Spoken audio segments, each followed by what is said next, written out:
প্রাক্তন Pakistani test cricketer Rashid Latif বর্তমান অধিনায়ক বাবর আজমকে কিছু পরামর্শ দিয়েছেন।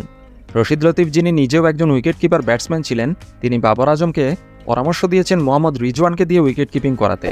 তিনি মনে করেন মোহাম্মদ রিজওয়ানই উইকেটের পিছনে দাঁড়ানোর জন্য সবচেয়ে যোগ্য খেলোয়াড়, আজম খান নয়।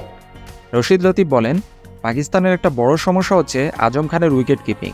দলে দুইজন উইকেট কিপার আছেন, মোহাম্মদ রিজওয়ান এবং উসমান খান।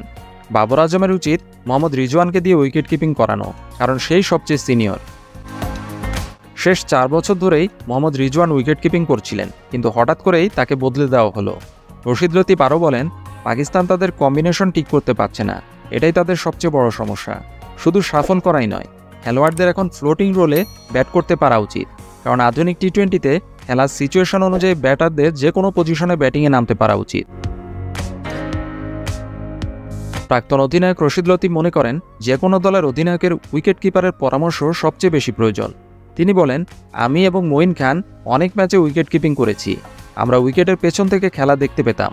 যদি উইকেটের পেছনে যে গ্লাভস হাতে দাঁড়িয়েছেন তিনি ক্যাচ ফেলে দেন, তাহলে সে কিভাবে অধিনায়ককে পরামর্শ দেবে?